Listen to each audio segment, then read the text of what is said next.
Are you dealing with vicious, recurrent ear infections with your little one? Well, I'm here today to give you my experience with it and how we got over it. So stay tuned.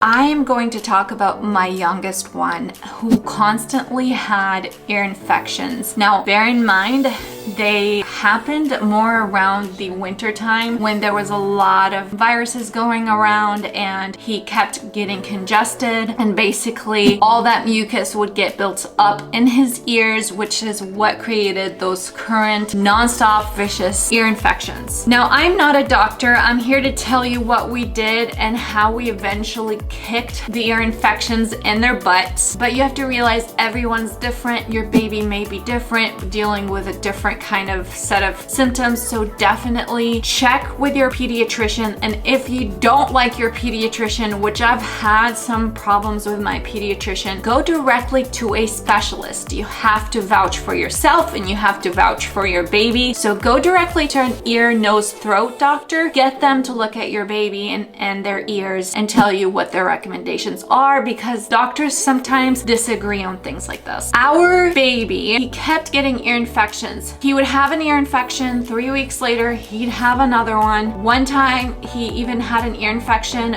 We gave him the first line of treatment, which is usually amoxicillin, and amoxicillin is an antibiotic that kills bacteria. So the amoxicillin is not as strong as the second line of treatment for ear infections, so you start to learn your baby. So what happened is he took amoxicillin, did the full 10 days, and then done a few days after he was done, he's back with a fever, back at not wanting to eat, not sleeping well. We knew immediately he was having another ear infection, or possibly the same ear infection that never healed. And that's when we went back to the doctor. At that point, they chose a stronger antibiotic, and they usually don't do that unless they have to, just because it's a stronger antibiotic. With that, it was called Augmentin. And Augmentin is amoxicillin, but it's a combination with different components. It was definitely harder on his stomach. Now, what I really advise, and of course you can check with your doctors on this, but give your babies probiotic, because I gave my baby probiotics the whole time he was on the antibiotics, even though they told me he's gonna get diarrhea from it, his stomach was gonna be really upset. I knew giving him probiotics would revive that good bacteria in his gut, so I gave him a really good refrigerated kind of probiotic, also in the links in the description box below. But I knew that this is a good type of probiotic that would help him get his good bacteria back, because antibiotics do not discriminate. They kill everything in your baby's stomach. Now, even with Augmentin, we kept going through that vicious cycle, and every pediatrician or ear, nose, throat doctor, they have a certain number of ear infections that the baby or the toddler has to get within a certain period of time before they consider you for ear tubes. If you don't know what ear tubes are, they were a lifesaver. Okay. We're waiting for the baby. It's a waiting game. They said it's just 5 to 10 minutes, but yeah.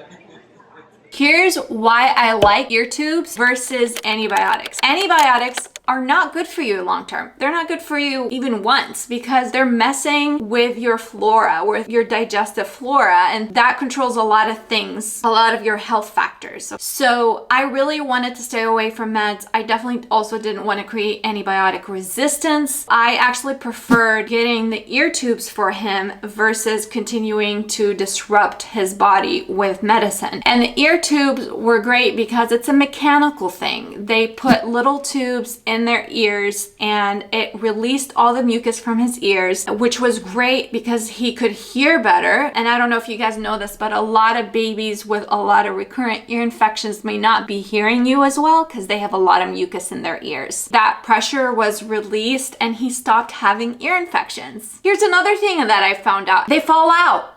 They fall out like 8 to 9 to 10 months later. And you actually can see them when they fall out. They're little itty bitty tubes. And we were really scared that this year we would have to go through that same vicious cycle of ear infections. So this winter season started. We started with an ear infection. I was like, no, we are not doing this. So literally the probiotics saved our lives, which I think saved our lives. I gave it to him like it was medicine every day. And ever since he had his first ear infection early this winter, he has not had one, knock on wood, ever since. I'm really glad that that was the case. We're about to exit winter and go into spring and nicer, warmer weathers. So I hope that resolves the situation for my baby. Now, I will tell you that they say certain babies are more prone to ear infections because of the way their ears sit and how they retain the mucus in the ears, which creates that bacterial overgrowth. You might have a baby that may never have it, and then you might have a baby that has it viciously and the recurrence is really high. But as they get older, their ears, they just grow out of it. So basically, you know, if you did have it last year, it doesn't mean you're gonna have it again the next year. The only medicines